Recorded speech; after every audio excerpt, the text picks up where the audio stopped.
ஸ்ரீமதே ராமானுஜாய நமஹா. இந்த வீடியோவில் வார்த்தா மாலையினுடைய 10, 11 2 வார்த்தைகளையும் பார்க்கலாம். 2 வார்த்தைகளுக்கும் நெருங்கின தொடர்பு உண்டு. ஆகையினால் ரெண்டுத்தையும் சேர்த்தே பார்க்கலாம். திருமலையில் ஜீயர் என்ற ஒரு ஆச்சாரியர், அவர் சாதிக்கக்கூடிய விஷயம் 10ஆம் வார்த்தை. என்ன சாதிக்கிறார் அப்படின்னா, அகங்காரம், மமகாரம், ராகம், துவேஷம் இவற்றையெல்லாம் ஒரு விதமாக உருவகப்படுத்தி அகங்கார மமகாரங்களை எப்படி தொலைக்கலாம் என்பதை சாதிக்கிறார்.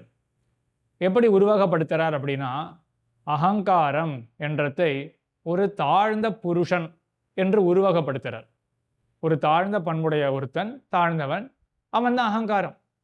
அகங்காரம்னா என்ன? நான் சுதந்திரன், நானே ராஜா அப்படின்ற நினைவு. அப்போ நான் இன்னொருத்தனுடைய கண்ட்ரோலில் கிடையாது, நானே எனக்கு ராஜா அப்படின்ற அந்த ஸ்வஸ்வாதந்திரிய புத்தி இருக்கு இல்லையா, அதுதான் அகங்காரம். அதை எப்படி உருவகப்படுத்துகிறார்? ஒரு தாழ்ந்த புருஷன் அவன் அப்படின்னு உருவகப்படுத்துகிறார். அடுத்தது மமகாரம். மமகாரம் அப்படின்னா இது என்னுடையது அப்படின்ற நினைவு. இந்த மமகாரம் யார் அப்படின்னா, அந்த தாழ்ந்த புருஷனுடைய மனைவி. அதுதான் மமகாரம். ஏன்னா மனைவி அவள் பதியை விட்டு பிரிஞ்சிருக்க மாட்டாளா? அதே போல தான் இந்த மமகாரம்ன்றது அகங்காரத்தை விட்டு பிரிஞ்சே இருக்காது. அகங்காரம் இருக்கிறதுனால தான் அங்கே மமகாரமே. ஏன்னா அகங்காரம்ன்றது என்ன நினைவு? நானே ராஜா, நான் அப்படின்ற அந்த நினைவு இருக்கு இல்லையா, அதான் அகங்காரம். அந்த நினைவு இருக்கிறதுனால தான் எந்த பொருளை பார்த்தாலும் இது என்னுடையது, இது என்னுடையது அப்படின்ற மமதா புத்தி, மமகாரம் வருது. இப்படி யோசிச்சு பாருங்களேன். ஒருத்தன் ராஜ சேவகன், அவன் ராஜாவுடைய அரண்மனையில், மாளிகையில் இருக்கான். அவன் ராஜாவுக்கு ஆட்பட்டவன் அப்படின்னு தன்னை நினைக்கிறான். அப்படி நினைக்கக்கூடியவன் அந்த மாளிகையில் இருக்கக்கூடிய பொருள்களை பார்த்து இது என்னுடையது அப்படின்னு தோற்றத்தை உடையவனாக இருப்பானா? அப்படியே அவன் தோன்றாது இல்லையா அவனுக்கு? ஏன் தோன்றாது?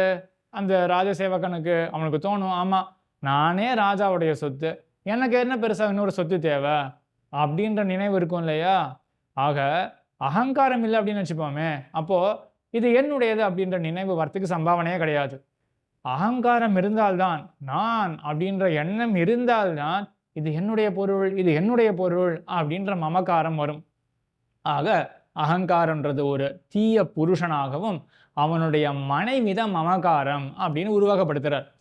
இந்த 2 பேருடைய பிள்ளைகள் இருக்கு இல்லையா, அதுதான் ராகம், துவேஷம். ராகம்னா என்ன? ஆசை, ஆசை பற்று. துவேஷம்னா என்ன? வெறுப்பு. இந்த விருப்பு வெறுப்பு இருக்கு இல்லையா, ராக துவேஷங்கள், இது ரெண்டுமே அகங்கார மமகாரத்தினுடைய பிள்ளைகள். ஏன் இப்படி சாதிக்கிறார்? ராகம், துவேஷம், வேண்டுதல், வேண்டாமை, விருப்பு வெறுப்பு, இதெல்லாம் எப்போ வரும்? நான் சுதந்திரன் அப்படின்ற நினைவு இருக்க, இது என்னுடையது, இது என்னுடையது அப்படின்ற நினைவு இருக்க, அப்போதான் என்ன தோணும்? இந்த பொருளை நான் அடைய வேண்டுமே அப்படின்ற விருப்பம் வரும். அந்த பொருளை அடைய ஒட்டாமல் எது தடுக்குமோ அதன் இடத்துல வெறுப்பு வரும். ராகத்வேஷங்கள் அப்படிதானே வரும். சரி, இப்படியெல்லாம் உருவகப்படுத்தி காட்டி இதற்கு மேல்தான் ஆச்சாரியர் இந்த கெட்ட பண்புகளை எல்லாம் எப்படி போக்குவது என்பதற்கு வழி சொல்லுகிறார். இப்போ அந்த தீய புருஷன் இருக்கான் இல்லையா, அவனை முதல்ல கொல்ல வேணுமா? யார் இந்த தீய புருஷன்? அகங்காரம் தானே. அந்த அகங்காரம் அப்படின்ற அந்த தீய புருஷனை கொன்றோமே என்றால் அவனுடைய பாரியாள், அவ பதிவிரத்தை, அவ பதியை விட்டு கணவனை விட்டு இருக்கவே மாட்டா. யார் இந்த பாரியா? மமகாரம் தானே. அப்ப அகங்காரமே போயிருத்து, நான் அப்படின்ற எண்ணமே போயிருத்து அப்படின்னா இந்த பொருள்கள் என்னுடையவை அப்படின்ற அந்த மமகாரமும் தன்னடையே போயிடும் இல்லையா? ஆக அந்த தீய புருஷனை கொல்லவே அவனுடைய பதிவிரத்தையான இந்த மமகாரமும் போய் சேர்ந்துடுவாள் அப்படின்னு உருவகப்படுத்துறார். சரி, இப்ப தாயே மரித்து விட்டாளே என்றால் அந்த சேய்களுக்கு முளைப்பால் கொடுப்பதற்கு ஆள் இருக்காத ஆகையினால அந்த சேய்களும் மரித்து விடும். அந்த குழந்தைகள் யாரு? ராகத்வேஷம் தான். அப்போ இது என்னுடைய பொருள், என்னுடைய பொருள் அப்படின்ற நினைவு அற்று தீர்ந்ததே என்றால், போயிருத்தே என்றால், அப்போ வேண்டுதல், வேண்டாமை என்ற ராகத்வேஷங்களும் போயிடும் இல்லையா என்று இப்படி அழகாக நம்ம ஆச்சாரியர்கள் எப்படி நம்ம மனசை கட்டுப்படுத்தி எம்பெருமான் திருவடிகளையே செலுத்துவது அப்படின்றத டெக்னிக்கை காட்டுறா. அகங்காரம் இருக்கு, மமகாரம் இருக்கு, ராகத்வேஷங்கள் இருக்கு. அகங்காரத்தை முதல்ல ஒழிக்க வேண்டும். அதை ஒழிச்சாலே மமகாரம் போயிடும், மமகாரம் போனாலே ராகத்வேஷங்களும் போயிடும் அப்படின்னு திருமலையில் ஜீயர் காட்டினார். மற்றொரு ஆச்சாரியர் என்ன பண்ணார் அப்படின்னா, இதே இந்த 4 கொடிய விஷயங்களை போக்குவதற்கே அவர் மற்றொரு உருவகப்படுத்துறார். எப்படின்னா, அகங்காரத்தை சர்ப்பமாக சாதிக்கிறார். அகங்காரம்ன்றது ஒரு பாம்பு. அந்த பாம்பினுடைய உடம்பு இருக்கும் இல்லையா? அதுதான் மமகாரம். பாம்புன்றது கொடியது தானே. விஷத்தை கொண்டது கொடிய ஜந்து பாம்பு அப்படின்றது. அந்த பாம்புக்கு உடம்பு இருக்கும். அந்த உடம்பு அந்த பாம்பானது அது கொண்டே தான் இருக்கும். சில தடவை அந்த பாம்பானது அந்த உடம்பையும் அந்த தோலையும் விட்டு போகும். சரி.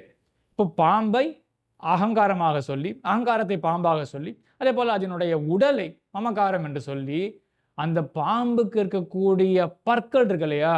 அந்த பற்கள் தான் ராக துவேஷங்கள் என்று சாதித்து, இப்ப அந்த பற்களை பிடுங்கவே பாம்புடைய பற்களை பிடுங்கியாச்சு அப்படின்னா, பாம்பு யாரையும் கொட்ட முடியாது. அப்ப அந்த பாம்பால ஒரு தீமையும் வராது யாருக்குமே. அதேபோல காலடைவுல அந்த பாம்பும் செத்து போயிடும் என்ற இந்த உருவகப்படுத்துகையால, இந்த பற்கள பிடுங்கவே அப்படின்னு என்ன அர்த்தம்? ராகத்வேஷத்தை முறிக்கவே அப்ப என்ன ஆகும்?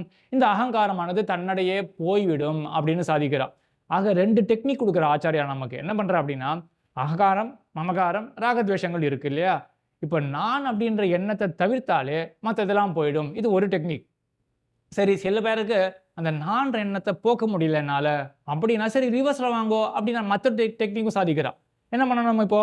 ராகத்வேஷத்தை விட்டோமே என்றால், அந்த பல்ல பிடுங்கிறது போல, பாம்பினுடைய பற்கள பிடுங்கிறது போல ராகத்வேஷத்தை பிடுங்கி விட்டோமே என்றால், அப்ப அகங்காரமானது தன்னடையே போய்விடும். ராகத்வேஷத்தை எப்படி பிடுங்குவது என்றால், ராகம்னா என்ன? வேண்டுதல், விருப்பம் தானே. துவேஷம்னா என்ன? வெறுப்பு தானே. அப்ப இந்த மாதிரி சுபாவங்கள் வரும் பொழுது, இதெல்லாம் மொமெண்டரியா இருக்கும். அந்த நொடிப்பொழுது ஒரு ராகம் வரும். அந்த நொடிப்பொழுது ஒரு துவேஷம் வரும். அப்ப என்ன பண்ணணும்னா, மனசானது அலை எறிகிறது இல்லையா? கொஞ்சம் காத்திருக்கணும். அந்த ராகத்துக்கு இடம் கொடுக்க வேண்டாம். அந்த துவேஷத்துக்கு இடம் கொடுக்க வேண்டாம். அப்படின்னு கொஞ்சம் மனச கட்டுப்படுத்தினோமே என்றால், அப்போ கால அடைவிலேயே நான் அப்படின்ற எண்ணம் தன்னடையே போயிடும். அந்த அகங்காரம் ஒழிந்ததே என்றால் மேற்கொண்டு ராகத்வேஷங்களும் வராது என்று இப்படி வெவ்வேறு விதமாக மனசை கட்டுப்படுத்தி எம்பெருமான் திருவடிகளிலே எப்படி செலுத்த வேண்டும் என்பதை மிக அழகாக திருமலையில் ஜீயர் என்ன மற்றும் உண்டான ஆச்சாரியர்கள் எல்லாம் சாதித்தார்கள் என்றதை அனுபவித்தோம்.